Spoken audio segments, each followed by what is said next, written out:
स्वामी भगवान की अक्षतल తీసుకోండి 5 కథలు కూడా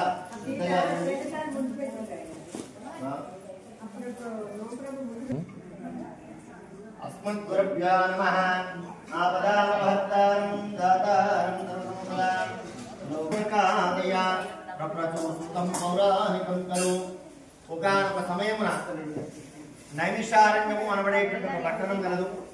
నైమిషా ఎంతో నేనే భగవంతుడు అని చెప్పుకోవాల్సి వచ్చేసింది. దాని నుంచి త్రేతాయుగానికి వచ్చేసరికి భగవంతుడే మానవ రూపంలో కూడా, ద్వాపర యుగానికి వచ్చేసరికి సాక్షాత్గా పరంధాముడైనటువంటి ఒక శ్రీకృష్ణుడు మన గురించి ఎన్నో ఇబ్బందులు పడ్డాడు. ఏమిటి అంటే మన గురించి సారథ్యాన్ని కూడా వహించాడు. ఏమిటండి సారథ్యం వహించడము అంటే అర్జునుడికి సారథ్యం వహించాడు. మనం ఒక వెహికల్ నడుపుతున్నాము అంటే మనం ఇలా తిరగాలి అంటే రైట్ వైపు ఇండికేటర్ వేసుకుని ఇలా స్టీరింగ్ ఇలా తిప్పుతే అయిపోతుంది. కానీ సారథ్యంలో ఏంటి, సారథ్యం చేయాలి అంటే ఎవరు ముందరికి రారు. ఎందుకు సారథ్యం చేయరు అంటే సారథ్యంలో సింబల్స్ ఏంటి అంటే శ్రీకృష్ణుడు ముందర రథాన్ని నడుపుతూ ఉంటాడు, అర్జునుడు వెనక నుంచి బాణాలు వేస్తూ ఉంటాడు. అర్జునుడు చూస్తూ ఉంటాడు, అటువైపు నుంచి శత్రుడు అడుగు ఇలా ఆనిస్తూ ఉంటాడు, అంటే ఎడం వైపు నుంచి వస్తున్నారు అని. శత్రువులు ఎదురుంగు వస్తున్నారు అంటే ఆ యొక్క కుడికాలతోటి వీపులో కరెక్ట్గా వీపు నడి భాగంలో కూడా పెడతాడు, అంటే ఎదురుంగ శత్రువులు వస్తున్నారు అని చెప్పేసి. ఇది సారథ్యంలో ఉండబడేటువంటి ఒక మెలకువ. అలా కాకుండా ఒకవేళ పక్క నుంచి వస్తున్నారు అని అంటే కాళ్ళను, 2 కాళ్ళను ఆనకుండా నిమ్ముతూ ఉంటాడు ఈ పైన. ఇవన్నీ సింబల్స్ సారథ్యం. మరి ఇలాంటి పని భగవంతుడు ఎవరి కొరకు చేశాడు అంటే మన కొరకు చేశాడు. కృష్ణ పరమాత్ముడుగా ద్వాపర యుగంలో అన్ని బాధలు కూడా ఎందుకు పడ్డాడు, సారథ్యం వహించాలంటే ఎవరు ముందరికి రారు. కానీ ఆ సారథ్యం మొత్తం చేస్తూ ఉన్నాడు ధర్మరాజు. వచ్చిన తర్వాత అందులో ఉండబడేటువంటి యొక్క అన్ని పోస్టులు కూడా మొత్తం కూడా ఫిలప్ చేశాడు. ధర్మరాజు దగ్గరకు వచ్చేసి అడిగాడు, రాజసూయాగంలో ఏంటి అంటే బావా నీ యొక్క బాధ్యత ఏంటి అంటే రాజసూయాగానికి బాధ్యత నాది అని తీసుకున్నాడు భగవంతుడు. ఎన్ని లక్షల మంది హాజరవుతారో రాజసూయాగానికి వాళ్ళందరూ తిన్న ఎంగిరాకులు మొత్తం కూడా తీసే బాధ్యత నాది, ఈ యొక్క బాధ్యత అని చెప్పేసి ఆయన ప్రసాదాల డిపార్ట్మెంట్ గేటు ముందర నిలబడ్డాడు. తిన్నవారి యొక్క ఎంగిలి మొత్తం తీయడం, ఆ ఎంగిలి ఇస్తరాకులు తీసే బాధ్యత తీసుకున్నాడు. అలాంటి యొక్క మహానుభావుడు. కాబట్టి కృతయుగంలో కొన్ని వేల సంవత్సరాల పాటు తపస్సు చేస్తేనే చూపించాడు. ఆయన అనుకున్నాడు, ఓహో 2000 సంవత్సరాలు కృతయుగానికి ద్వాపరయుగానికి వచ్చేసరికి మానవులకు ఓపిక ఉండదు, భగవంతుని ఎవడు తలవడు. కాబట్టి భగవంతుని నామం, భగవంతుని విశ్వతను చెప్పుకోవాలి అని అనుకున్నాడు. పాపం అనుకొని అడవిలో కూడా అన్ని బాధలు పడి ఆయన తలుచుకుంటే సెకండ్లో రావణాసురుడిని పైనుంచి పుష్పక విమానంలో పోయి ఆయన అతం చేయలేడా, కానీ మనం మాత్రమే. కాబట్టి మనం 120 సంవత్సరాలు మనం అందరం బతుకుంటామా అంటే భగవంతుడు ఎప్పుడు ఎవరిని ఏ విధంగా ఎలా తీసుకెళ్తాడో తెలియదు. కాబట్టి ఉన్నటువంటి యొక్క అతి కొద్ది సమయంలో కూడా భగవంతుని యొక్క ఆశీస్సులు పొందాలి అంటే, ఆధ్యాత్మిక చింతన నిత్యం ఉడలాడాలి అంటే ఏం చేయాలి అంటే భగవంతుడే మళ్ళీ అని చెప్పాడు. 4 మనకు బ్రహ్మసూత్రం చెప్తాడు. ఏంటి? కలో స్మరణాన్ముక్తి అంటే చాలు. ఒక్కసారి కలో స్మరణాన్ముక్తి, ఒక్కసారి ఆయనను మనం కొలిస్తే చాలట. ఒకసారి ఆయనను మనం చక్కగా ఆయనను కలిస్తే చాలట. ఒక్కసారి రామ అంటే చాలు, శివ అంటే చాలు, గోవింద అంటే చాలు, ఆనందపడిపోతారు.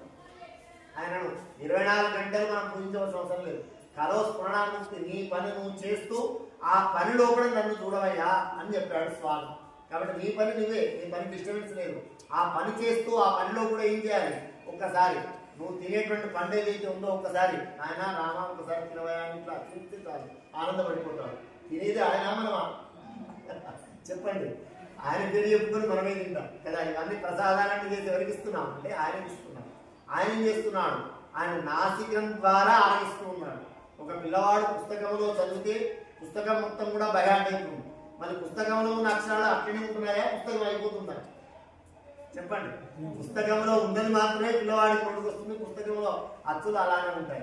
అలానే భగవంతుడు కూడా ప్రసాదం అనబడేటువంటిది ప్రసాదంగా వాసన ద్వారా ఆరగిస్తాడు, మళ్ళీ ఆ ప్రసాదాన్ని మనకి ఇస్తాడు. ఎందుకంటే ఆయన మొత్తం తినడానికి తెల్లవారించి ఎవరు పెట్టరు కానీ, ఎందుకంటే నువ్వు మొత్తం తిన్నాక అదే అని చెప్పేసి.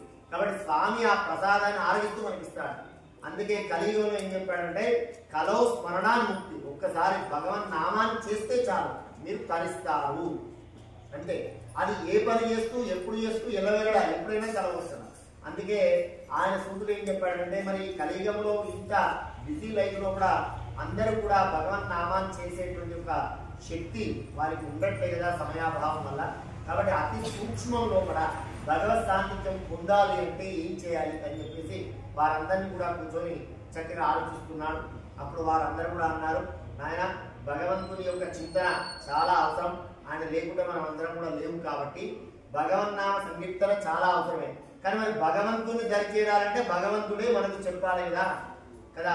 మనకు చక్కగా ద్వాపరయుగంలో కూడా శ్రీకృష్ణుడు చెప్పాడు కదా, గీతలో మనం చక్కగా ఉపదేశించాడు కదా, మనకు భగవద్గీత వచ్చింది కదా, ఆయన గురించి ఆయన చెప్పుకున్నాడు కదా అని చెప్పేసి కదా. సర్వధర్మాన్ని పరిత్యజ్య మమేకం శరణం ప్రజ అహంతా సర్వపాపేభ్యో మోక్షయిష్యామాచుడా అని చెప్పేసి అన్నిటిని కూడా సర్వత్రంగా వర్జయించి నన్ను ఒకసారి ఆశ్రయించినటువంటి వారికి తప్పనిసరిగా ఇస్తానని భగవంతుడే చెప్పాడు కదా. మరి కలియుగంలో కూడా ఏమైనా చెప్తాడా అనేటువంటి ఒక ఆలోచన వచ్చింది. ద్వాపరయుగంలో ఆయన విశేషాలని నేను చెప్పుకున్నాను, మరి కలియుగంలో కూడా అట్లాంటి విషయాలు మనకి ఏదన్నా అతి సూక్ష్మంలో కూడా ఏమైనా చెప్తాడా అని ఒక ఆలోచన వచ్చేసింది. వస్తే మరి ఎవరు భగవంతుడి దగ్గరికి వెళ్ళాలి, ఎవరు వెళ్ళాలి అని అంటే భగవన్ నామంతో నిత్యం కూడా ఆనందించేటువంటి వాడు. భగవంతుడికి ఏమి ఇష్టం అంటే ఆయన సంకీర్తనార్థుడు, ఆయనకు పాటలు అంటే చాలా ఇష్టం, ఆయనకు పారవశ్యంలో కూడా ఉంటాడు. మనం ఎన్ని పూజలు చేసినా ఏం చేసినా పూజ కంటే కూడా పాటలో ఆనందపడతాడు స్వామి. కాబట్టి నిత్యం కూడా భగవన్నామాన్ని ఆహారంగా స్వీకరించేవాడు ఎవరైనా ఉన్నారా అని అప్పుడు ఆలోచన చేశారు. చేస్తే అప్పుడు అందులో కూడా మొదటి దృష్టిలో కూడా ఫస్ట్ పేర్లో ఉన్నాడు ఎవరు, నారద మునీంద్రుడు. కాబట్టి ఆయన 24 గంటలు భగవన్నామాన్ని నారాయణ నారాయణ నారాయణ అనేటువంటి ఒక నామాన్ని అతడు ఆహారంగా స్వీకరిస్తూ ఉంటాడు. కాబట్టి ఆ నారదుని గురించి మనం చక్కగా తపస్సు చేద్దామని చెప్పేసి నారదుని గురించి వేడుకున్నారట. అలా వేడుకుంటూ ఉంటే అప్పుడు నారదుడు ఇక్కడికి వచ్చాడు. రాగానే పెద్దవారు రాగానే ఏం చేయాలి, ఏదైనా ఒక పూర్ణకుంభ స్వాగతాన్ని మనం పలకాలి. ఏమిటండి పూర్ణకుంభమే ఎందుకు పెట్టాలి, మరి ఒక కలశం పెట్టాం, కలశమే ఎందుకు పెట్టాలి, వేరే ఏదైనా పెట్టవచ్చు కదా అంటే ఆ కలశంలో ఇంతకుముందు మీకు పూజ చెప్పాను, 3 దేవతలు ఉంటారు. కలశ మూలే బ్రహ్మమావాయాన్ని, కలశ కంఠే విష్ణుమావాయాన్ని, కలశ కుక్షో రుద్రమావాయాన్ని, కలశంలో కూడా 3 దేవతలు ఉంటారు. కాబట్టి ఆ 3 దేవతల యొక్క స్వరూపాన్ని నేను మీ ముందు తీసుకొస్తున్నారయా, ఆ 3 దేవతలే వచ్చి నిన్ను ఆహ్వానిస్తున్నారయా అని చెప్పేసి పెద్దవాళ్ళు రాగానే మనం పూర్ణ కుంభం పడతాము. అందుకే ఏదైనా చీర స్వాములు వచ్చినా, మంత్రులు వచ్చినా, ఏదైనా ఎవరైనా అతిథులు వచ్చినా మనం కలశంతో ఆహ్వానిస్తాం, పూర్ణ కుంభాన్ని పడతాం.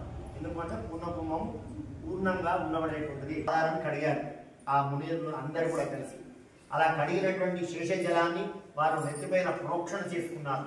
చేసుకుని, ఓ నారద మునీంద్ర, మేము పిలవగానే వచ్చామయ్యా, మేము తలవగానే వచ్చాం, చాలా సంతోషం. మాకు ఒక డౌట్ ఉంది, మాకు ఒక అనుమానం ఉంది.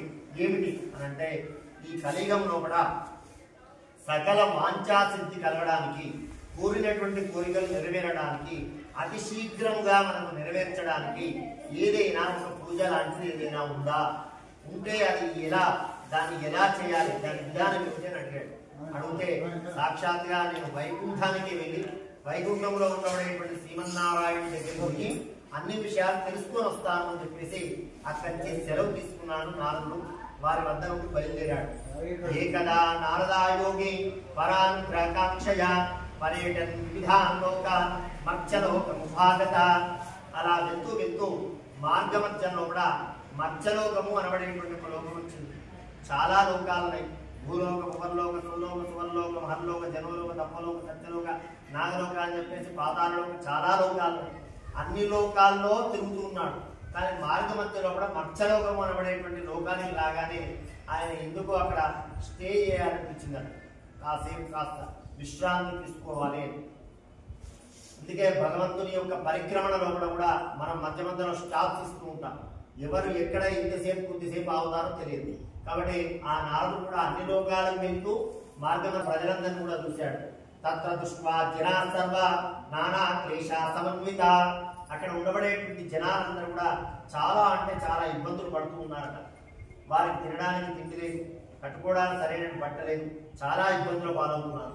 వారిని చూసిన వెంటనే నారదుడి యొక్క హృదయం చెలించిపోయి, ఓ భక్తులారా, మీ అందరి యొక్క కష్టాలు తొలగిపోవడానికి అతి సులభంగా నేను వైకుంఠానికి వెళ్తున్నాను. శ్రీమన్నారాయణ దగ్గర అతి సులభమైనటువంటి మార్గాన్ని నేను తెలుసుకుని వస్తాను అని చెప్పేసి చక్కగా ఎక్కడికి వెళ్ళాడు, నేను వైకుంఠానికి వెళ్తున్నాను అని చెప్పేసి వారు అంతా సెలవు తీసుకొని చక్కగా వైకుంఠానికి వెళ్ళాడు.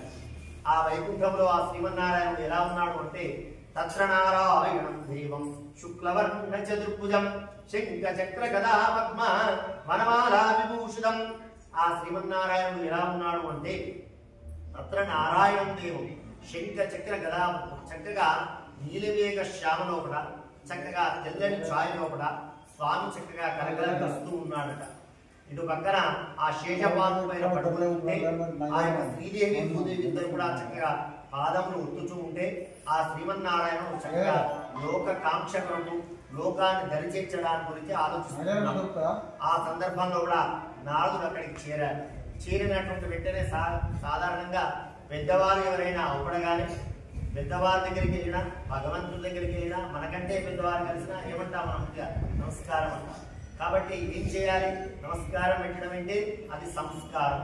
కాబట్టి ఆ యొక్క నారదమునింద్రుడు కూడా ఆ స్వామిని ఆ విధంగా స్తుతిస్తున్నాడు. ఏమంటున్నాడు, నమో నమో వాగ్మనసాత్ రూపాయ ఆది మధ్యాంతైనాయ నిర్గుణాయ గుణాత్మనే.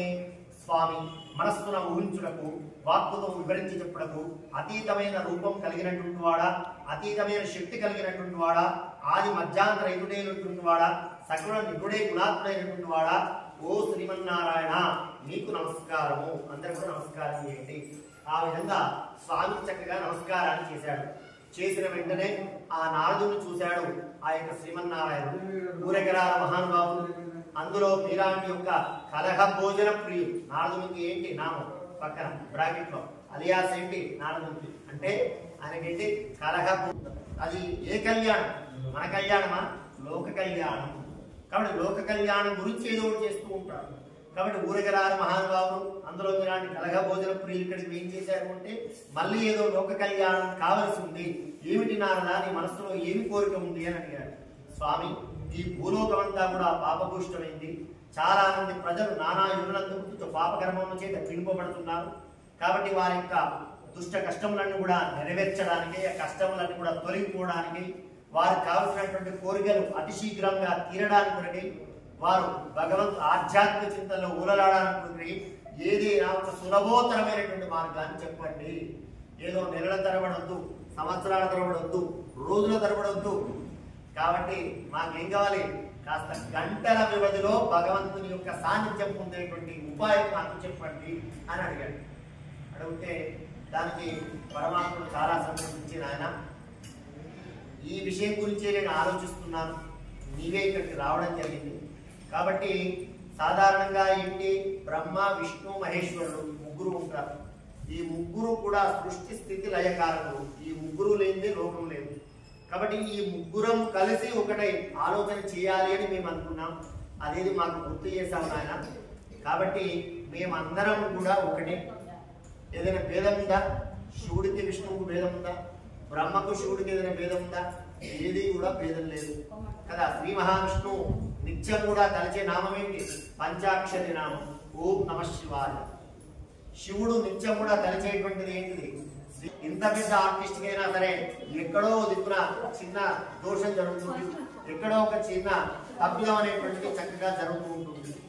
కానీ అలాంటిది కాకుండా సాక్షాత్తుగా మనిషి వలే మనిషి, ఒక తండ్రి వలే కొడుకు, ఒక అదేవిధంగా మాతృ వలే ఒక కూతురు, అదే కోరికలతో మళ్ళీ అచ్చం ప్రింట్ గుర్తున్నట్టుగా అక్కడ తయారు చేస్తూ ఉంటాడు బ్రహ్మ.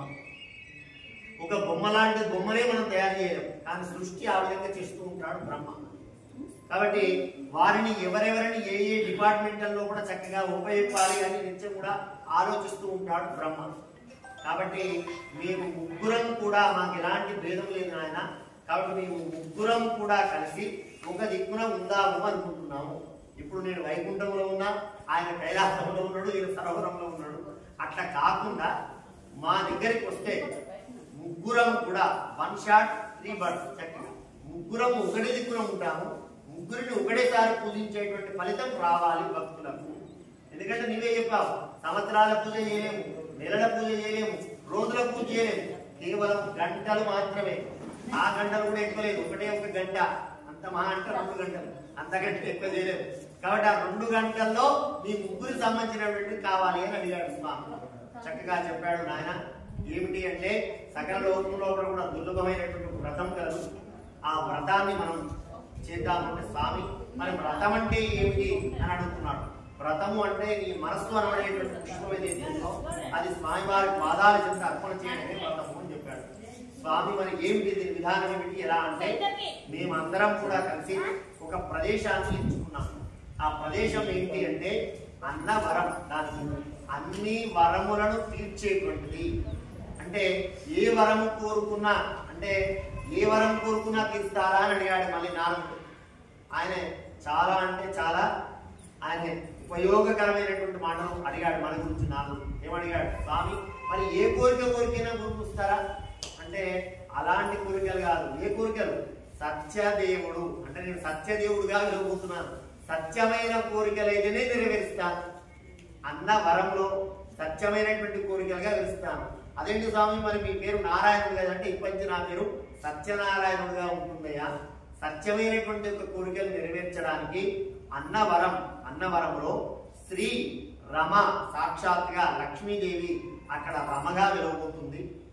సాక్షాత్గా వీర అనగా ఎలాంటి ఒక శౌర్య పరాక్రమములతోటి, వేల్ అనగా పాపములను, కట పారద్రోలేటువంటి యొక్క శ్రీ వీర వెంకట రమా సహిత సత్యనారాయణ స్వామిగా నేనక్కడ వెలవబోతున్నాను. మరి స్వామి మీరు ఒక్కరే వెలుస్తున్నారా? ఇంతకుముందే చెప్పారు కదా మీరు చక్కగా త్రికూటంగా అని చెప్పారు. అవునయ్యా అదే మ్యాట్రుకు వస్తున్నాను అని చెప్తున్నాను. మనం ఆ అన్నవరంలో శ్రీ వీర వెంకట రమాచంద్ర సత్యనారాయణ స్వామిగా నేను ప్రధానంగా. ఎక్కడైనా చూడండి శివుడు లింగాకారంలో ఉంటాడు, కానీ అన్నవరంలో ఏంటి విగ్రహ రూపంలో ఉంటారు. సాక్షాత్గా అమ్మవారు గౌరీ అమ్మవారు, పార్వతీ అమ్మవారు, సాక్షాత్గా శంకరుడు ఇద్దరు కూడా.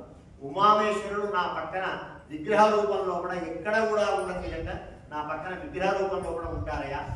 తర్వాత కింద ఈ సరస్వతి అమ్మవారు బ్రహ్మదేవుడు ఆయన సృష్టిని కానిస్తుంటాడు కాబట్టి ఆయన స్తంభాకారంలో, అమ్మవారు జ్యోతి స్వరూపంలో కూడా జ్ఞానాన్ని, సరస్వతి మాత ఏం చేస్తుంది జ్ఞానాన్ని పంచుతుంది కాబట్టి ఆమె జ్యోతి రూపంలో కూడా కింద వెలబోతున్నాము. రత్న గర్భము అంటారు, గర్భంలో కూడా తెలుసుకున్నారు.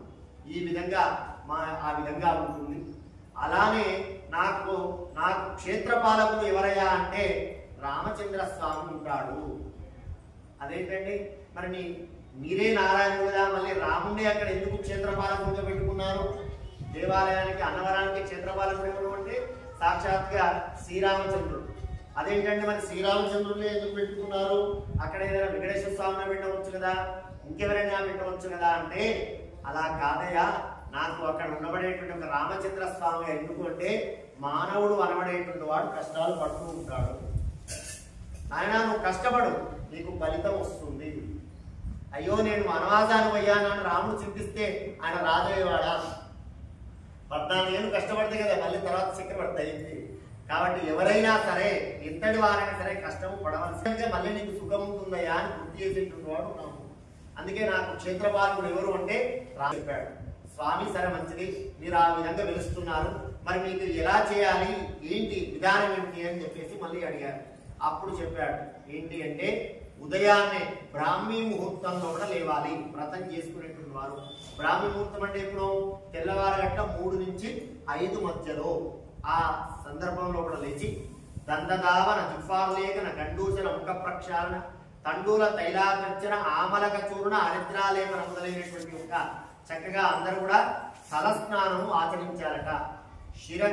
ఆ యొక్క శిరస్సు అంటే శిరస్సు పైన చక్కగా మాడకు చక్కగా ఏం చేయాలి, ఆజ్యం అనగా నూనె అనబడేటువంటి రాసుకొని స్నానం చేయాలట. ప్రతి పండుగకు కూడా రాసుకోవాలట విధానం సైంటిఫిక్ గా. కానీ ప్రతి పండుగకు రాసుకోకపోయినా వ్రతం చేసినప్పుడైనా తప్పనిసరిగా రాసుకోవాలి అని చెప్పాడు. అందుకే దంతదావన జిహ్వాలేఖన గండూచన ముఖ ప్రక్షాళన తండూల తైలాపించిన ఆమలక చూర్ణ అరిద్రాలేపన మొదలైనటువంటి కార్యక్రమం ధరించుకోవాలి. చక్కగా ఈ స్వామివారి యొక్క పాలవెల్లి ఏంటండి, దీని యొక్క స్వరూపం ఏంటి, దీనికి ఎన్ని ఉన్నాయి ఎప్పుడైనా అబ్జర్వ్ చేశారా? దీనికి ఎన్ని ఉంటున్నాయి? 4 స్తంభాలు ఉంటాయి. ఏమిటి ఇది అంటే ఇది ఒక గుడి. ఈ 4 స్తంభాలు ఏంటి అంటే ఉండబడేటువంటి యొక్క 4 వేదాలు, ఋగ్వేదము, యజుర్వేదము, సామవేదము, అధర్వ వేదం. లోపల ఉండబడేటువంటి యొక్క కలశం ఏంటి అంటే ఆ యొక్క జీవాత్మ, ఉండబడేటువంటి యొక్క పరమాత్మ, అంతరాత్మ, ఈ మూడింటి స్వరూపంగా స్వామిని అక్కడ మనం చక్కగా నిలుపుకుంటూ ఉంటాం. ఇది ఒక శరీరము, ఈ పైన ఒక శిరస్సుగా ఉంటుంది. ఇది చక్కగా గోపురంగా ఈ విధంగా అలంకరణ చేసుకొని దానిని చక్కగా మామిడాకుతోటి అలంకరణ చేయమన్నాడు. మామిడాకు తోరణం పెట్టమన్నాడు. ఏమిటండి మామిడాకు తోరణమే ఎందుకు పెట్టుకోవాలి, వేరే తోరణం ఎందుకు కట్టుకోకూడదు సత్యనారాయణ స్వామికి అంటే ఏ పూజ చేసినా మొదటగా ఏం చేయాలి, మనము మామిడాకు తోరణాన్ని కట్టుకోవాలి. ఏం చేస్తుంది మామిడాకు, ఏం చేస్తుంది అంటే అది ఆక్సిజన్ చక్కగా విడుదల చేస్తుంది కదా. దుర్భరమైనటువంటి గాలినంతా కూడా స్వీకరించి స్వచ్ఛమైనటువంటి యొక్క గాలిని మనకు చక్కగా ఇస్తూ ఉంది. కాబట్టి చక్కగా శుభ తోరణాన్ని మనకు సంకేతంగా ఇస్తుంది మామిడాకు. అలా తర్వాత ఇంకొకటి ఏంటంటే సత్యనారాయణ స్వామికి విశేషంగా ప్రీతిపాత్రం ఏంటి అంటే అరటి ఆకులు. అదేంటంటే అరటాకులు ఎందుకు కట్టాలి, చాలా రకాల ఆకులు ఉన్నాయి కదా అని అంటే అరటి ఏదైతే ఉందో దాని లోపల ఉండబడేటువంటి యొక్క ఉష్ణోగ్రత, శీతోష్ణ స్థితిని మనకు చక్కగా అందజేస్తూ ఉంటుంది. మీరు అబ్జర్వ్ చేశారో లేదో, ఎలా అంటే మన కామిళ్ళు అయినటువంటి వారికి, అంతేకాకుండా రక్త ప్రసరణ తక్కువ ఉండబడేటువంటి వారికి అరటి కాండ మొదటి భాగంలో కూడా దాన్ని కొంచెం తీసి దాని లోపల రోజు కూడా కొన్ని నీళ్లు పోసేసి ఆ నీళ్లను మళ్ళీ మరగట్టుకొని తాగితే అది రక్త ప్రసరణ మొత్తం శుద్ధి చేస్తూ ఉంటుంది. వ్రతం చేసేటువంటి వారు ఉదయం నుంచి ఏం కూడా తినకుండా ఉంటారు. కాబట్టి అలాంటి ఒక రక్త ప్రసరణ సంబంధించినటువంటి ఇబ్బందులు ఏది వచ్చినా ఆ అరటి ఆకు ద్వారా ఏదైతే ఉంటుందో దాని యొక్క శక్తి అంతా కూడా మనకు వ్యాపింపజేసి అలాంటి రక్తహీనతను మొత్తం కూడా తొలగిస్తూ ఉంటుందట అరటాకు. కాబట్టి అరటాకును కట్టుకోమన్నాడు చక్కగా. ప్రతిదీ కూడా సైంటిఫిక్. తర్వాత అదేంటి స్వామి, ఆ తర్వాత ఏది మన తమలపాకు పూర్వకాలంలో తాంబూలం వేసుకునేటువంటి వారు. పూర్వకాలంలో కూడా పెద్దవారందరూ కూడా తప్పనిసరిగా తాంబూలం, భోజన తదనంతరము తాంబూలం వేసుకునేటువంటి వారు. తాంబూలం లేనిదే భోజనం ఫలితం అనేటువంటిది ఏది కూడా ఉండదు. కాబట్టి ఇప్పుడు వేసుకునేటువంటి ఒక ఈ పాన్లు కాదు, అప్పుడు ఆ పాన్లలో ఏంటి అంటే చక్కగా షడ్రసోపేతమైనటువంటి యొక్క యాల, లవంగ, జాతి, చంపార అని చెప్పేసి సకలమైనటువంటి సుగంధ ద్రవ్యాలతో చక్కగా పాన్ వేసుకునేటువంటి వారు. అది చక్కగా తిన్నటువంటి ఒక ఆహారాన్ని మొత్తం కూడా చక్కగా డైజెషన్ చేసేటువంటిది. అందుకే ఆ యొక్క తమలపాకులో పెట్టమన్నాడు. దాని లోపల మొదటగా గణేశాది పంచలోక పాలకులు, ఆదిత్యాది నవగ్రహాలు, ఇంద్రాది అష్టదిక్పాలకులను చక్కగా పెట్టి వాటికి పూజా కార్యక్రమాన్ని చక్కగా కొనసాగించండి అని చెప్పాడు. ఆ తర్వాత అందులో కూడా పాలు, పెరుగు, తేనె, నెయ్యి, శర్కర పంచామృతులతోటి చక్కగా స్వామిని అభిషేకం చేసి ఆ తర్వాత స్వామికి ఇష్టమైనటువంటి నృత్యగీతాది గంధం అనగా గోధుమ రవ్వ కానీ అంతేకాకుండా గోధుమ పిండి ప్రసాదం కానీ స్వామికి ఇష్టమైనటువంటిది.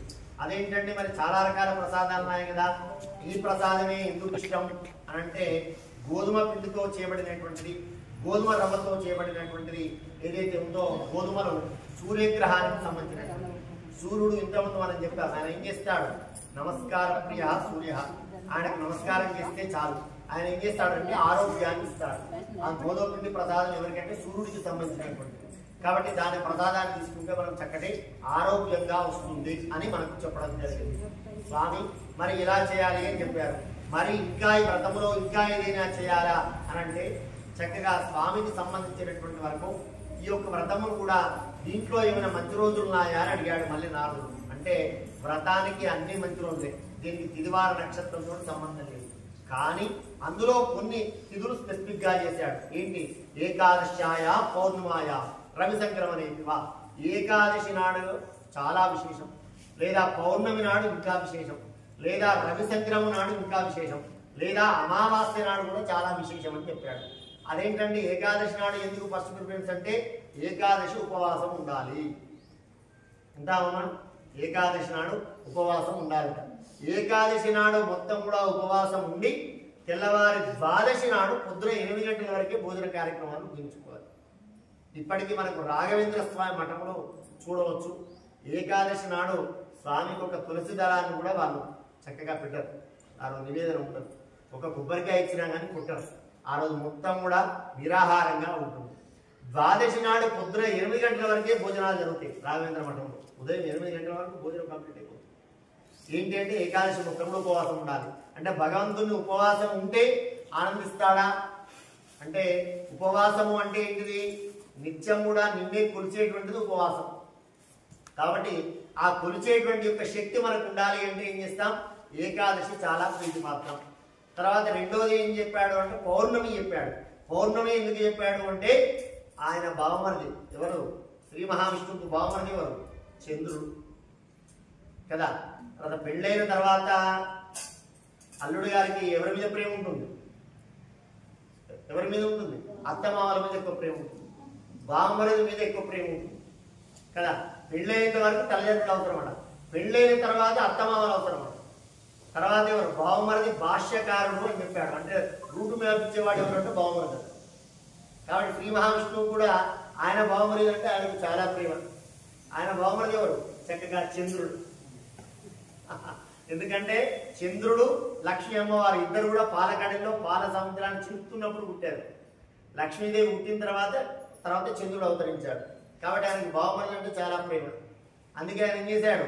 చంద్రుడు ఎప్పుడు నిండుగా ఉంటాడు అంటే పౌర్ణమి నాడు నిండుగా ఉంటాడు. చక్కగా చంద్రుడు మొత్తం కూడా ఎప్పుడు ఉంటాడు? పౌర్ణమి నాడు నిండుగా ఉంటాడు. కాబట్టి అత్తగారింటికి పోతే ఏదైనా పండుగ రోజు పోతే చక్కగా అన్ని కూడా పెడతారు. పుట్టప్పుడు వేరే పెడతారు అనుకోండి. అల్లుడు 1000 మంది బంధువులు ఒకే ఎత్తు, అల్లుడు ఒకే ఎత్తు అత్తగారికి. అందుకే శుక్రవారం లాంటి పండుగ లేదు, అల్లుడు లాంటి చుట్టం లేదు అని చెప్పి మన పెద్దలు చెప్పారు కదా. ఈనాడు మా రాయపర్తి అల్లులు కూడా ఇక్కడ చక్కగా వేయించేశారు. చక్కగా ఎప్పుడు కూడా ఇలానే అల్లులతో ఈ విధంగా రావాలి, చక్కగా కార్యక్రమంలో కూడా పాల్గొనాలి. ఒక రాయపర్తి ఆడబిడ్డల సమ్మేళనం పెట్టాలని ఒక కోరిక ఉంది. అన్ని కులాల వారిని చక్కగా మొత్తం రాయపర్తి ఆడబిడ్డల సమ్మేళనం. ఒకసారి ఒక డైరెక్షన్ ఇచ్చాను. ఒకసారి కుందూరు వాళ్ళకు చక్కగా కుందూరు సమ్మేళనం పెట్టారు, కుందూరు ఆడబిడ్డల సమ్మేళనం పెట్టారు. కొన్ని 1000 మంది ఆడబిడ్డలు చక్కగా వచ్చారు. మన హన్మకొండలో ఒక ఫంక్షన్ హాల్లో చక్కగా వారికి సంబంధించినటువంటి ఆడబిడ్డల విశిష్టతను చెప్పి దాంట్లోనే మాకు జ్యోతిషం సంబంధించిన 2-3 పురస్కారాలు వాళ్ళు అందజేశారు హైకోర్టు జడ్జి గారు చేత. అంటే అలా ఒక్కొక్క విధంగా సమ్మేళనం జరుగుతూ ఉంటుంది ఈ మధ్యలో కూడా. కాబట్టి ఆ సమ్మేళనం చూసిన తర్వాత మిమ్మల్ని చూసిన తర్వాత రాయపట్నంలో కూడా ఒకసారి ఆడబిడ్డల సమ్మేళనం పెట్టుకోవాలి అని ఒక ఆలోచన చక్కగా అతి తొందరలో స్వామి అనుగ్రహంలో పెట్టేద్దాం ఆ విధంగా.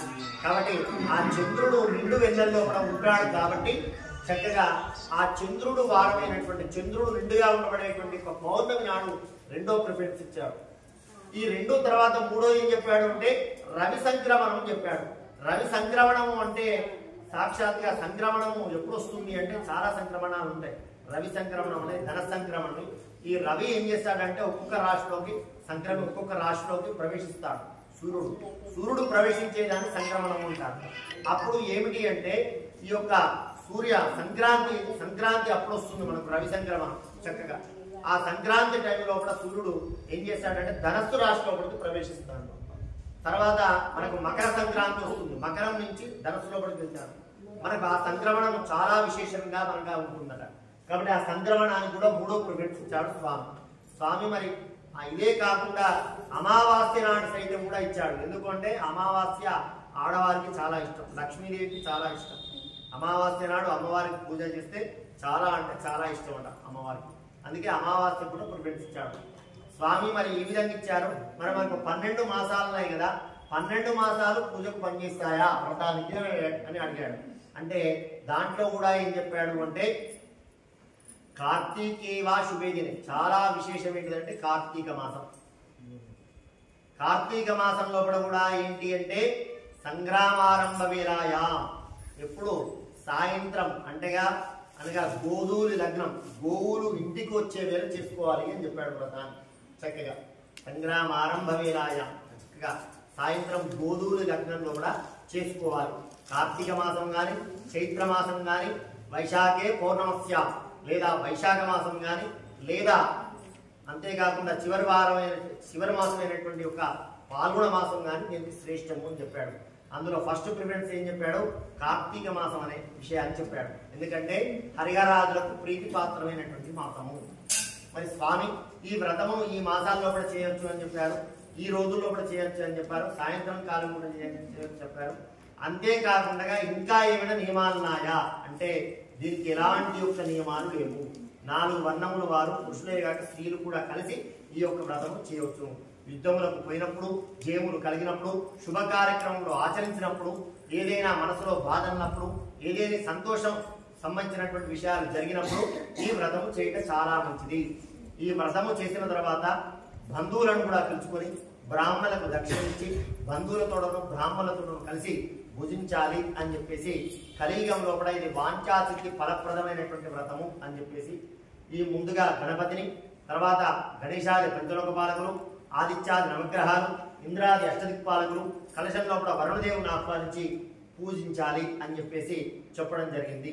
ఈ యొక్క దీనిలో కూడా విశేషంగా ఏంటి అంటే ఇష్టదేవత, కులదేవత, గ్రామదేవతలను కూడా చక్కగా పూజించుకొని ఈ వ్రతమును చేయాలి అని చెప్పడం జరిగింది.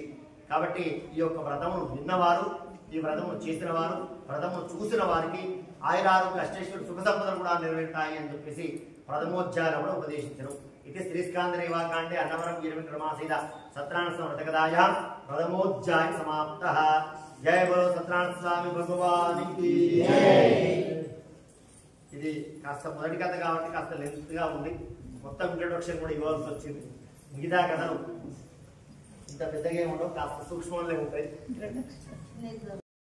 ద్వితీయోధ్యాయ ప్రారంభ. తదః కథమధ్యే భగవన్నామ సంకీర్తనం కుర్యాత్. జయ బలో అన్నవరం వీర విక్రమాసీత సత్యనారాయణ స్వామి భగవానికి జయ. ఏడుకొండలవాడ వెంకటరమణ గోవింద గోవింద. ఆపద ముక్కులవాడ అనారక్షక గోవింద గోవింద. జయ బలో రాజా రామచంద్ర మహారాజ్ కి జయ. హర హర మహాదేవ నమః శంకర. తదా ద్వితీయోధ్యాయ ప్రారంభ. స్వామి వారికి రెండో కథలో మరణీయంగా చెప్తున్నాడు. పూర్వకాలంలో కూడా ఒక బ్రాహ్మణుడు ఉండబడేటువంటి వాడు. 5 గంటల తర్వాత ఆ బ్రాహ్మణుడు వేదాంగాలు కూడా నేర్చుకొని ప్రతి ఇంటికి కూడా తిరిగి భిక్షమెత్తుకుని సాగుతున్నాడు.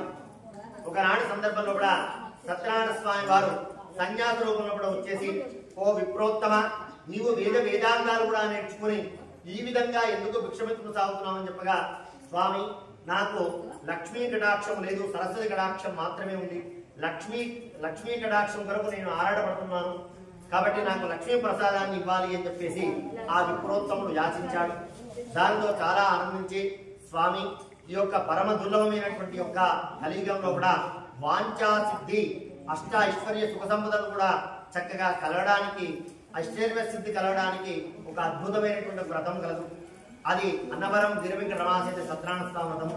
ఈ వ్రతము ఆచరిస్తే ధనగణక వస్తువులు కూడా పొందుతారని చెప్పగా, స్వామి వ్రతమును ఎలా చేయాలి అని చెప్పగా, ఒక కార్తీక మాసంలో కూడా విశేషమైనటువంటి పౌర్ణమి తిథిలో కూడా సాయంకాల సమయంలో కూడా గృహము చక్కగా మామిడాకు అలంకరణ పూలతో చక్కగా అలంకరించుకొని స్వామి యొక్క అనుగ్రహంతో, స్వామి యొక్క వాంఛాసిద్ధిగా చక్కగా కలగడానికి కొరకై, స్వామి యొక్క అనుగ్రహాన్ని పొందడానికి కొరకై చక్కగా అందరూ కూడా ఆచరించుకోవాలి అని చెప్పేశాడు. స్వామి ఈ వ్రతమును ఆచరిస్తే మాకు తప్పనిసరిగా ధనగణక వస్తువులు చక్కగా కలుగుతాయా అనగా, అందులో తప్పనిసరిగా నెరవేరుతాయని చెప్పాడు. దానితో ఆ విప్రోత్తముడు ఒక కార్తీక మాసంలో కూడా చక్కగా బంధువులను బ్రాహ్మణోత్తములను తీసుకుని విధి విధానంగా శ్రీ అన్నవరం గిరివిక్రమాసీత సత్యనారాయణ స్వామి వ్రతమును విధి విధానంగా ఆచరించుకున్నారు.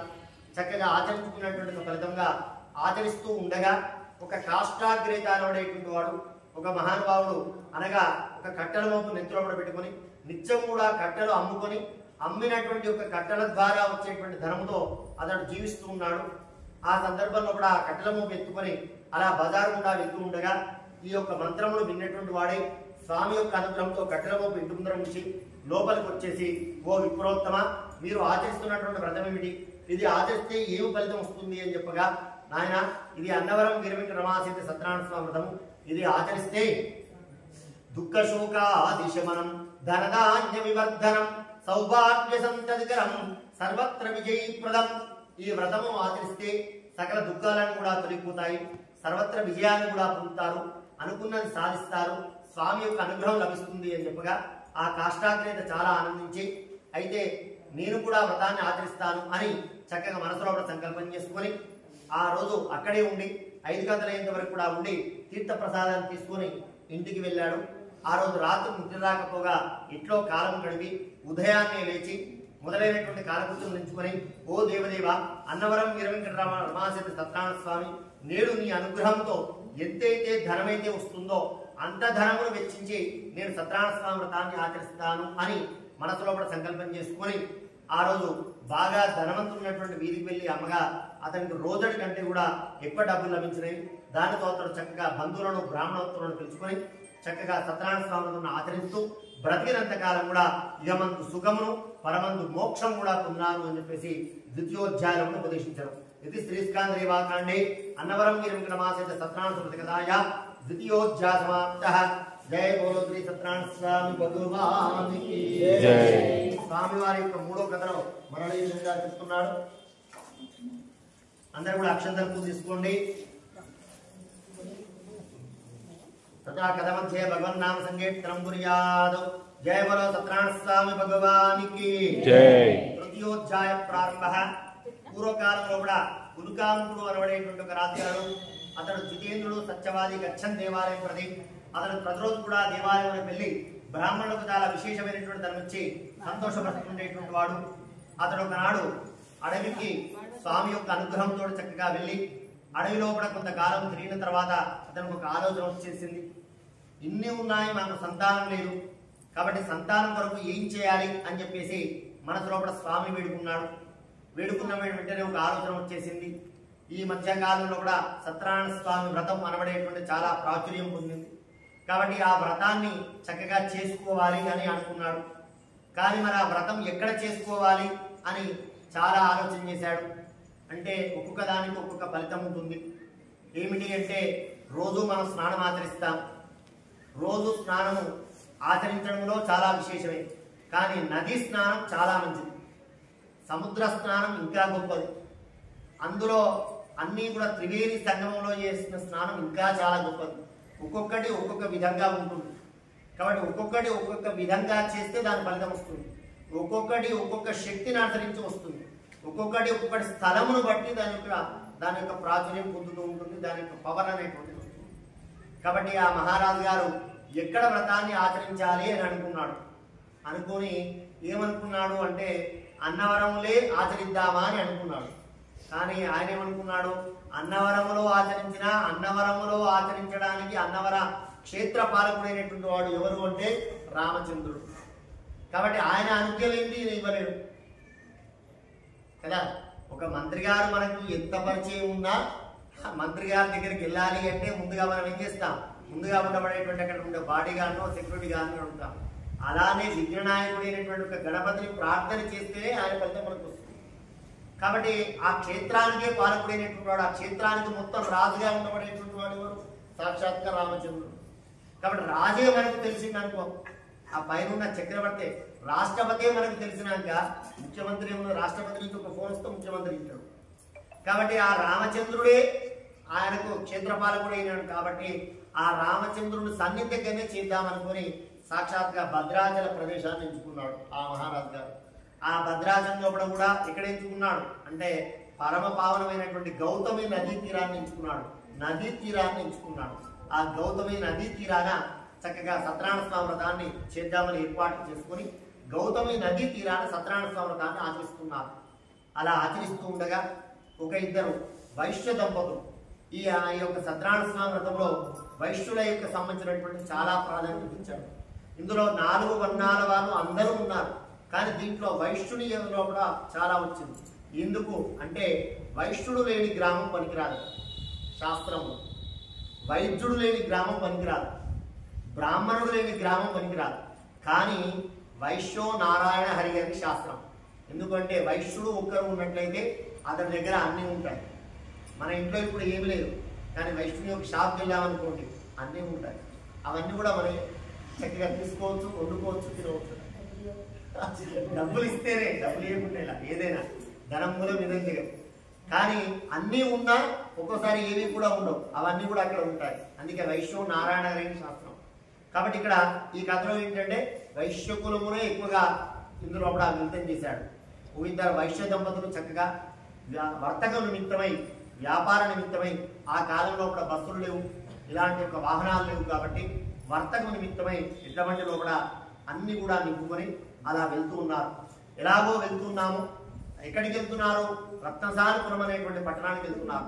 ఎలాగో వెళ్తున్నామని చెప్పేసి మార్గ మధ్యంలో కూడా సాక్షాత్గా భద్రాచలం మీదుగా వెళ్తున్నాం అని చెప్పి ఆ రామచంద్రుడిని ఒకసారి కనులారా సేవిద్దామని చెప్పేసి ఆ భద్రాచలంలో కూడా ఆ రోజు రాత్రి ఆగారు.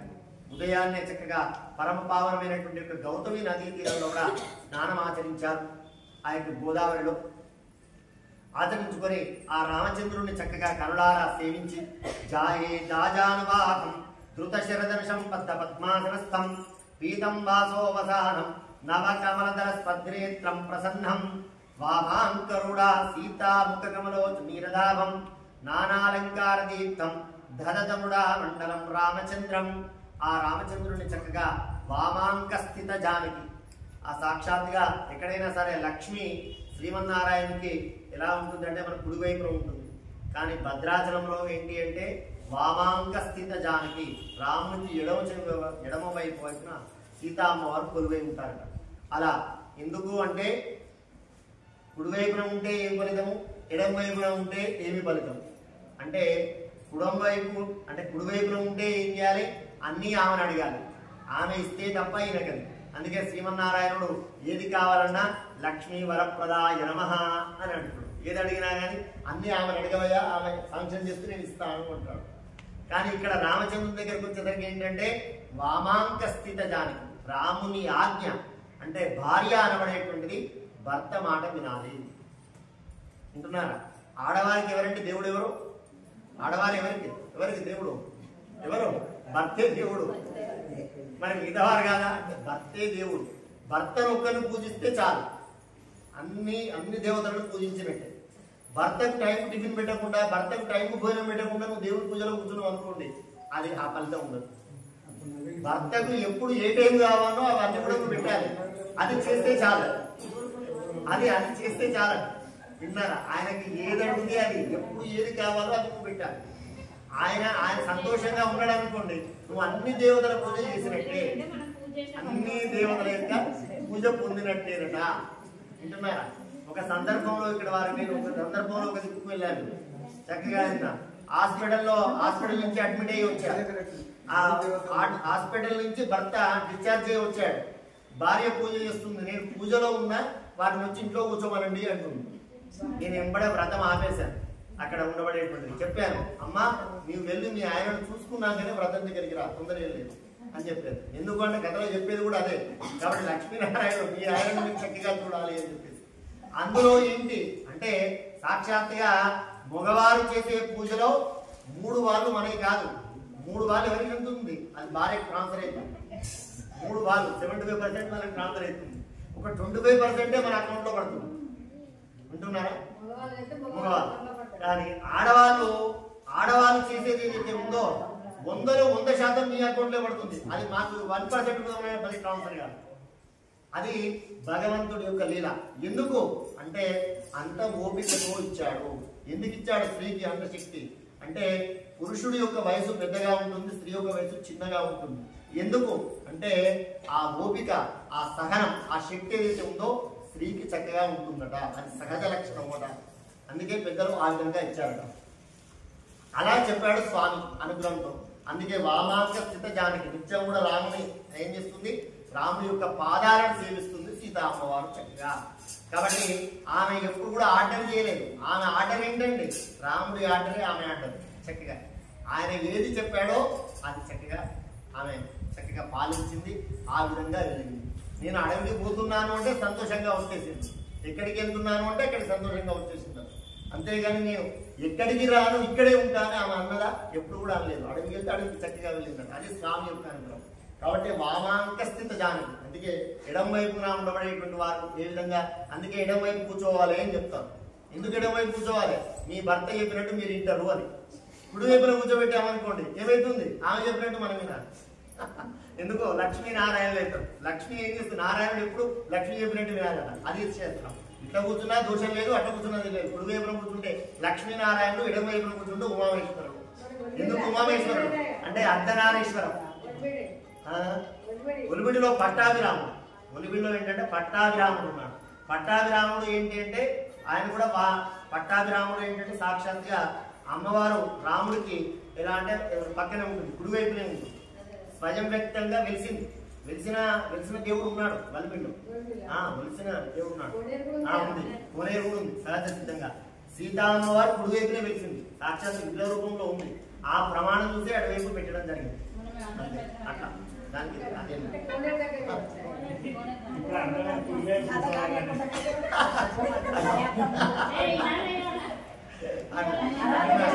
కాబట్టి అదే అందుకే దాన్ని కూర్చోబెట్టేటువంటి పవర్ కూడా ప్రతిదీ కూడా సైంటిఫిక్ గా మనకు పెద్దలు చెప్పినటువంటి. అందుకే వామాంక స్థిత జానకి అని చెప్పారు సీత చక్కగా. ఆ సీతారామవారు చక్కగా చూశారు. ఇటు పక్కన లక్ష్మణ స్వామి సేవించుకున్నాడు. అక్కడి నుంచి అక్కడికి వచ్చేసరికి ఆ మహారాజు గారు వ్రతాన్ని ఆచరిస్తూ ఉన్నారు. ఓ మహారాజా, మీరు ఏం వ్రతం ఆచరిస్తున్నారు? దేని కొరకు అంటే, నాయన మాకు సంతానం లేదు కనుక మేము వ్రతం ఆచరిస్తున్నామంటే, మాకు సంతానం లేదు కనుక మేము కూడా వ్రతం ఆచరిస్తాము అని మనసులో కూడా సంకల్పం చేసుకుని అక్కడే కూర్చొని ఆ మహారాజు గారి పక్కనే కూర్చొని వ్రతాన్ని ఆచరించి ఆ తీర్థ ప్రసాదాన్ని చక్కగా తీసుకొని అక్కడి నుంచి ఇంటికి వెళ్ళారు. ఇంటికి వెళ్ళగానే స్వామి యొక్క అనుగ్రహంతో ఆమె చక్కగా గర్భవతి అయి 9 మాసముల తనంతరము 10వ మాసంలో కూడా ప్రసవ వేదనను అనుభవించి ఒక కుమార్తెను కలిగింది. ఆ కుమార్తె కనిన తర్వాత అమ్మాయి పుట్టినటువంటి ఆనందంలో కూడా వ్రతం చేయాలి అని అప్పుడు సంకల్పం చేసుకున్నారు. కానీ అమ్మాయి పుట్టినటువంటి ఆనంద కోలాహలంలో కూడా వ్రతం మాట మర్చిపోయారు. మరి వ్రతం మాట మర్చిపోయిన తర్వాత స్వామి వెంటనే అయ్యో మీరు వ్రతం మాట మర్చిపోయారు, మీరు ఇబ్బంది అనేటువంటిది ఎప్పుడు కూడా భగవంతుడు అనుకోడు. ఏ విధమైనటువంటి కొన్ని ఇబ్బందులు జరుగుతున్నాయో చేయట్లేదు, కానీ చేయాలి కదా అని గుర్తు చేస్తూ ఉంటాడు అప్పుడప్పుడు స్వామి. అలానే ఆ అమ్మాయికి ఒక చక్కటి పేరు పెట్టాలి అని అనుకున్నారు. ఏం పేరు పెట్టాలి అంటే, పేరులో కూడా అర్థవంతంగా ఉండాలి అండి. ఆ పేరు ఎలా ఉండాలి? అర్థవంతంగా ఉండాలి. పిలిస్తే అందులో భగవన్ నామం రావాలి, మనం తలిస్తే మనకు పుణ్యం రావాలి, లేదా మన యొక్క మాతా పితరులు మనకు చక్కగా గుర్తు రావాలి, మన యొక్క నానమ్మల తాతయ్యలు గుర్తు రావాలి, అందులో ఉన్నటువంటి ఒక పేరు రావాలి. ఇప్పుడు అలాంటి పేర్లు పెడతారా? అలాంటి పేర్లు పెట్టాలి అంటే మమ్మల్ని కొడతారు. కాబట్టి ఎలాంటి పేరు పెట్టాలి అంటే, ఇప్పుడు లేటెస్ట్లో వచ్చాయి. ఇప్పుడు లేటెస్ట్లో కూడా ఆ విధమైనటువంటి నామాన్ని కలిసేటువంటి పేర్లు ఇప్పుడు ఇస్తున్నాం మేము కూడా చక్కగా. లేటెస్ట్ అప్డేట్లో కూడా అర్థవంతమైనటువంటి పేర్లు చక్కగా ఇస్తూ ఉన్నాము ఇప్పుడు ఈ మధ్యలో కూడా చక్కగా.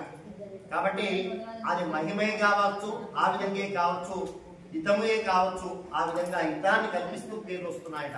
ఆ అమ్మాయికి ఏమని పేరు పెట్టారు అంటే, అన్ని కళలు కూడా అమ్మాయిలో కూడా ఉండాలి అని చెప్పేసి చక్కగా కళావతి అనబడేటువంటి ఒక పేరు పెట్టారు అమ్మాయికి. ఆ అమ్మాయి శుక్లపక్ష చంద్రరేఖ వలె దినదిన ప్రవర్ధమానంగా చక్కగా పెరుగుతూ ఉంది, ఎదగసాగింది. అప్పుడు అనుకున్నారు అమ్మాయికి యుక్త వయసు వచ్చిన తర్వాత వివాహం చేద్దాము అని అనుకున్నారు. ఆ వివాహంలో ఈ యొక్క వ్రతం చేద్దామనుకున్నారు. అమ్మాయి యొక్క వివాహాన్ని కూడా అంగరంగ వైభవంగా చేశారు. కానీ మళ్ళీ ఆ ఆనంద కోలాలలో కూడా మళ్ళీ వ్రతం మాట మర్చిపోయారు. అయితే మరి ఆ అమ్మాయికి కావాల్సినటువంటి వరుడు ఎలాంటి వాడు కావాలి అంటే, అందరికీ అన్ని విధాలు కూడా ఉండబడేటువంటి ఒక వరుణ్ణి ఎంచుకోవాలి అని ఉంటుంది. కాబట్టి భగవంతుడు ఎవరికి ఏ విధంగా కలిగిస్తాడో ఆ వరుణ్ణి ఎంచుకొని మనం ముందరికి వెళ్ళడం జరుగుతుందట. కళావతి కూడా చక్కనైనటువంటి ఆ యొక్క వైశ్య దంపతులు చక్కగా ఎంపిక చేశారు, అతను వివాహం చేశారు. ఆనంద కోలాల్లో కూడా మళ్ళీ వ్రతం మాట మర్చిపోయారు. అప్పుడు స్వామి ఒక చూపు చూద్దాము అంటే, వీరికి తెలిసి వచ్చేటట్టుగా చేద్దామని అనుకున్నాడు. అనుకొని ఏం చేశాడు అంటే, వివాహమైన తర్వాత 3 నిద్రల దాకా ఎక్కడికి కూడా వెళ్ళకూడదు వివాహం తర్వాత. ఎందుకంటే 3 నిద్రలు ఏం చెప్పారు, 30 నిద్రలు ఎందుకు చెప్పలేదు అంటే, ఆ మొదటి 3 నిద్రల్లో కూడా ఉండబడేటువంటి పవర్ ఏదైతే ఉంటుందో అది చాలా అంటే చాలా శక్తివంతమైనటువంటిది. ఒకటి అందరి దృష్టితో కూడినటువంటిది, రెండోది ఏంటిదంటే అందరి యొక్క శక్తితో కూడుకున్నటువంటిది, మూడోది ఏంటిదంటే అందరి యొక్క చూపుడుతో ఉండబడేటువంటిది. కాబట్టి 3 రోజులు కూడా ఎక్కడికి కూడా వెళ్ళకూడదు అని మనకు పెద్దలు చెప్పారు. 3 నిద్రలు కాకూడదు, అందుకే ఎక్కడికి వెళ్ళకూడదు అని చెప్పారు. అయితే వారు వినకుండా ఇంట్లో వారి యొక్క శ్రీమతి గారు చెప్పారు ఎక్కడికి వెళ్ళకూడదు అని. అయినా ఆ యొక్క ఇద్దరు కూడా మామ అల్లుళ్ళు ఇద్దరు కూడా ఒకటే. ఆ ఇద్దరి యొక్క తన యొక్క బిడ్డ మాటను తన యొక్క భార్య మాటను ఇద్దరు కూడా వినకుండా రక్తసానప్రమైనటువంటి పట్టణానికి బయలుదేరి వెళ్తూ ఉన్నారు. అందుకే ఆడవారి మాట వినాలా వద్దా? వినాలా? విన్నట్టుగా ఉండాలి. పూర్తిగా వినకూడదు. పూర్తిగా విన్నా కానీ కష్టమే, అసలుకి వినకున్నా కానీ కష్టమే. విన్నట్టుగా ఉండాలి. అది స్వామి చక్కగా చెప్పాడు. అలా వారు చెబుతున్నా వినకుండా అలా 3 నిద్రలు కాకముందే అక్కడికి వెళ్ళారు. అలా వెళ్ళినటువంటి యొక్క ఆ కాలానికి అనుగుణంగా దానిని చంద్రకేతు మహారాజు అనబడేటువంటి మహానుభావుడు పరిపాలిస్తున్నాడు. ఆ రోజు రాత్రి ఆ ధనాగారంలో కూడా కొంతమంది చోరులు ప్రవేశించి ఆ డబ్బును మొత్తం కూడా అపహరించి వెళ్తూ ఉన్నారు. వీరు వెళ్ళేసరికి మామానులు వెళ్ళేసరికి బాగా రాత్రి అయింది. అక్కడ ఒక మర్రి వృక్షం ఉండగా ఆ వృక్షం కింద చక్కగా పడుకుని ఉన్నారు. ఆ రోజు ఆ యొక్క ధనాగారంలో ప్రవేశించి ధనమును అపహరించి వెళ్తూ ఉన్నారు. వెళ్తూ ఉండగా రాజభట్లకు మేలుక వచ్చి వీరిని వెంబడించారు. వెంటనే దైవ ప్రార్థన వలన ఆ దోచిన ధనమును మొత్తం కూడా వీరి దగ్గరనే పడవేసి వారు అక్కడ నుండి వెళ్ళిపోవడం జరిగింది. దైవ ప్రాతిపల్యం వలన వీరే ఆ యొక్క దోషులు, వీరే ఆ యొక్క దొంగతనం చేసిన వారు అని చెప్పేసి వారిద్దరు కూడా కట్టి కొట్టి ఎలాంటి విచారణ చేయకుండా కారాగారంలో కూడా బంధించారు. అందుకే వ్రతము చేయాలి అనుకుంటే తప్పనిసరిగా వ్రతమును చేయాలి అనేటువంటిది 3వ కథలో కూడా ఉపదేశించను. ఇది శ్రీస్కాందరేవాకాండే సత్రాంశ వ్రతకథాయాం తృతీయోధ్యాయ సమాప్తః. జయ బలో సత్రాంశాన్ భగవానికి జై. కథమధ్యే భగవన్నామ సంకీర్తనం కుర్యాత్. ప్రారంభః 4వ కథలో మరణ విధంగా చెప్తున్నాడు. ఆ పూర్వకాలం నుంచి చక్కగా అనాదిగా వచ్చేటువంటి ఒక సాంప్రదాయం ఏదైతే ఉందో అది భగవన్ నామం కావచ్చు, భగవంతుని తలవడంలో పిలవడంలో ఉండబడేటువంటి శక్తి కావచ్చు, అది అందరికి కూడా ఆమోదయోగ్యంగా ఉండాలి. కాబట్టి వీరిద్దరు కూడా కారాగారంలో కూడా బందీగానులుగా ఉన్నారు. ఇక్కడ కళావతికి మనోవేదన తగ్గినాయి.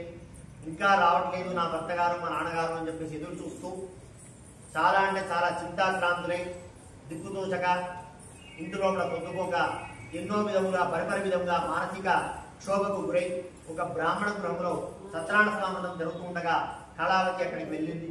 చూడ్డానికి వెళ్ళి అక్కడే ఉండి ఆ రోజు తీర్థ ప్రసాదం తీసుకొని చక్కగా స్వామి యొక్క అనుగ్రహంతో నా భర్త గారు మా నాన్నగారు అతి తొందరగా ఇంటికి వచ్చేటట్టుగా మనకు దయచేయండి స్వామి, మా అపరాధములను మన్నించండి స్వామి అని దీనాది దీనంగా ప్రార్థన చేసింది.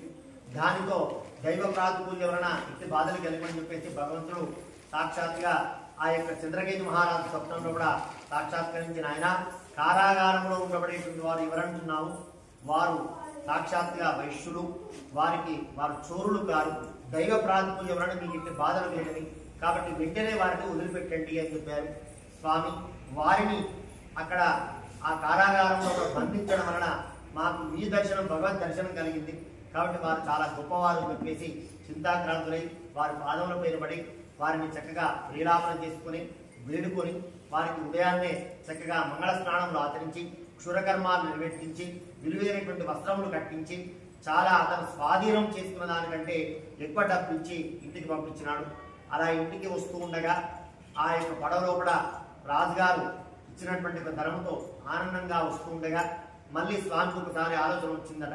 ఊరికనే ఇంత ద్రవ్యం వచ్చింది కదా, ఒకసారి చిన్న పరీక్ష చేద్దామని చెప్పేసి మళ్ళీ పడవ లోపలికి సన్యాస రూపంలో కూడా వచ్చేసి నాయన ఈ పడవ లోపల ఏముంది అని అడిగారు. దానికి బాగా వాళ్ళు మదించున్నారు.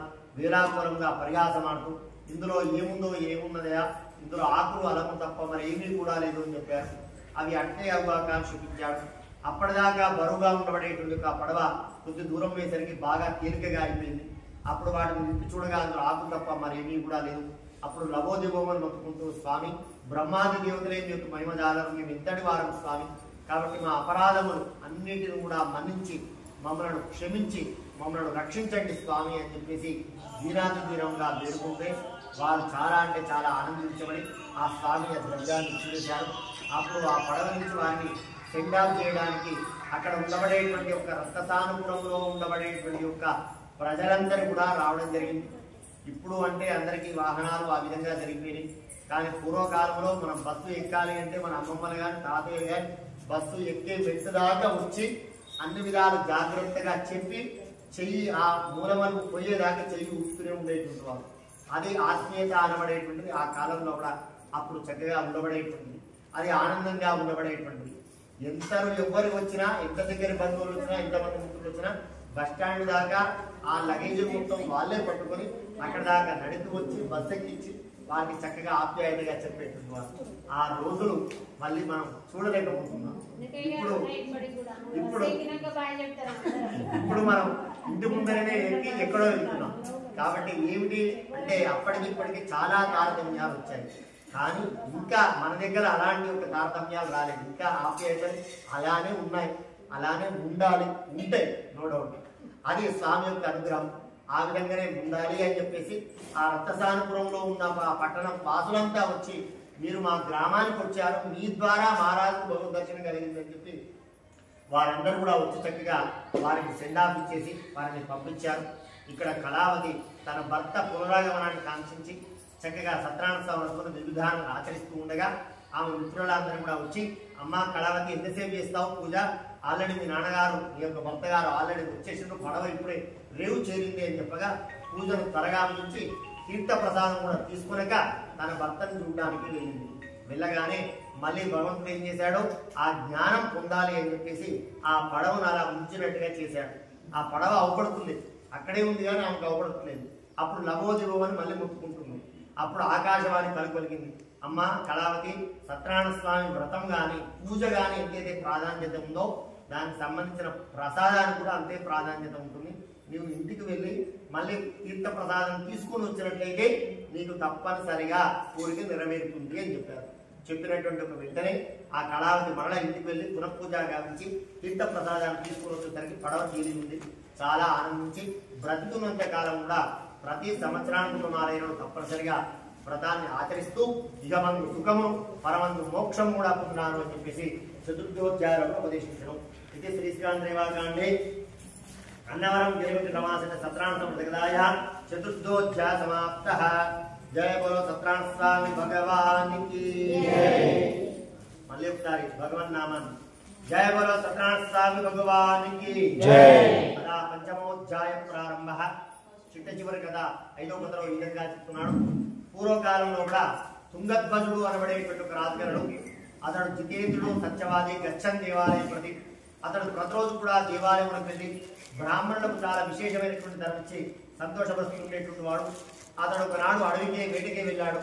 అడవిలో కూడా బాగా వేటాడి అలసి సొలసి అక్కడే ఒక ఉసిరిక వనంలో కూడా చక్కగా సత్యనారాయణ స్వామి వ్రతము సామూహికంగా మనం చేసుకున్నట్టుగా అక్కడ ఆచరిస్తున్నారు కొంతమంది గొల్లలు. ఆ రాజుగారు అక్కడికి వెళ్ళేసి కాసేపు విశ్రాంతి తీసుకుందామని చెప్పేసి తీసుకున్నాడు. ఆ గొల్లలు చాలా సంతోషించి చక్కగా స్వామి మీరు ఒక్కరు కనుక వచ్చినట్లయితే ఈ రాజ్యంలో ఉండబడేటువంటి అందరూ కూడా వచ్చినట్టుగా ఆనందపడతాము అని చెప్పేసి అన్నారు. అన్నటువంటి వెంటనే ఆ మహారాజు గారు కూడా చక్కగా వచ్చారు. మనకు కూడా పురుషోత్తం రెడ్డి గారు చక్కగా ఇప్పుడే ఇచ్చేశారు. గత పూర్ణంలో కూడా చక్కగా ఆనందంగా అది కూడా పరిపూర్ణంగా కావడానికి కొరకే ఆ విధంగా విచ్చేసి వెంటనే ఆ మహారాజు ఒక్కరి కనుక వచ్చినట్లయితే రాజ్యంలో ఉన్న వారందరూ కూడా వచ్చినట్టుగా మేము భావన చేస్తాము అని చెప్పేసి ఆనందించారు. అయితే మహారాజు గారు నేను బాగా అలసి తులసి ఉన్నాను వేటాడి 5 గంటలు కానివ్వండి, తీర్థ ప్రసాదం టైం వరకు నేను వస్తాను అని చెప్పేసి అక్కడే ఉసిరికవనంలో కూడా చక్కగా సేద తీరుతున్నాడు. ఆ గుళ్ళను చక్కగా 5 గంటలు ముంచి ఆ తీర్థ ప్రసాదాన్ని తీసుకొచ్చి రాజు ముందర ఇచ్చారు. ఆ రాజుగారు నేను చక్రవర్తిని, మహారాజు మీరు వండిన ప్రసాదం నేను ఎక్కడ కూడా తీసుకోను అని చెప్పగా స్వామి మీరు ఎక్కడ ఏం తినకుండా ఆ వ్రతము జరుగుతున్నటువంటి ఇంట్లో ఉంటున్నటువంటి ప్రతిదీ భగవత్ ప్రసాదం అయింది కాబట్టి అందులో నేను చాలా శ్రద్ధగా చాలా అంటే చాలా భక్తితో చాలా శుభ్రతతో చేసిన ప్రసాదం స్వామి ప్రసాదాన్ని తీసుకోండి అని చెప్పారు. అయినా ఎలాంటి యొక్క ఆ విధంగా సంకోచించకుండా తీసుకునేది కాకుండా ప్రసాదాన్ని తీసుకొని దాని దగ్గర కుమారు నశించిపోయారు. ఉన్న ధనాన్ని మొత్తం కూడా నశించిపోయింది. ఒక ఏకాంత సమయంలో కూడా తమ శ్రీమతి గారికి తన గోడును చెప్పుకున్న వెంటనే ఆమె చిరునామను తెలుసుకుని ఆ గుల్లల ద్వారా ప్రసాదములు వండించి మళ్ళీ సామూహిక వ్రతాలు ఏర్పాటు చేయించి చక్కగా వారు కూడా వ్రతంలో కూడా కూర్చొని వ్రతమును ఆచరించి బ్రతికినంత కాలం కూడా ధనకనక ఉత్సవాలతో చక్కగా తులతూగుతూ ఆయురారోగ్య అష్టేశ్వర సుఖ సంపదలతో చక్కగా పొందారు. ఈ విశేషమైనటువంటి యొక్క 5 కథలను శ్రద్ధగా విన్నవారు, చదివిన వారు, చూసిన వారు, సేవించిన వారందరికీ కూడా ధనకనక ఉత్సవాలు చక్కగా తులతూగుతాయని చెప్తూ ప్రతి సంవత్సరం కూడా ఈ యొక్క కార్తీక పౌర్ణమిలో తప్పనిసరిగా మన ఆలయంలో సామూహిక వ్రతాలు ఉంటాయి. కాబట్టి అందులో కూడా నోడవు ప్రతి సంవత్సరం కూడా ఈ సంఖ్య ఇంకాస్త పెంచాలి, ఈ సంఖ్య ఇంకా పెరగాలి అని భగవంతుని చక్కగా ప్రార్థన చేస్తూ అలానే అన్నప్రసాదమును కూడా ఇక్కడే తీసుకునేటువంటి శక్తి కూడా స్వామి మనకు చక్కగా ఇవ్వాలి అని చెప్పేసి స్వామిని చక్కగా ప్రార్థన చేస్తూ మళ్ళీ కాస్త ఎత్తుగా కూర్చునేటువంటి శక్తిని కూడా ఎత్తుగా కూర్చునేటువంటి శక్తి కూడా రాముడు మనందరూ కూడా ప్రసాదించాలి. మీ మోకాల నొప్పులు కూడా చక్కగా తొందరలో కూడా శీఘ్రంగా సేద తీరి మీరు కూడా అందరూ కూడా కింద కూర్చొని చేసుకునేటువంటి శక్తి భగవంతుడు మనకి ఇవ్వాలి. ఆయురారోగ్య అష్టేశ్వర సుఖ సంపదలు చక్కగా తులతూగాలి. అందులో అందరూ బాగుండాలి, అందులో మనమందరం ఉండాలి, అందరూ బాగుండాలి, అందరితో కలిసిమెలిసి ఉండాలి, అందరూ బాగుండాలి, బాగున్న వారిలో మనమందరం ఉండాలి అని చెప్పి స్వామిని ప్రార్థన చేస్తూ అలా పంచమోధ్యాయ సమాప్తః. జయ బోలో సత్యనారాయణ స్వామి భగవానికి ముందర చూసి ప్రసాదాలంతా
ఇది ఫుల్ వీడియో పెడతాం గారు, ఫుల్ వీడియో పెడతాం. పెట్టలే, ఇంకా ఎడిటింగ్ చేద్దా.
కొట్ట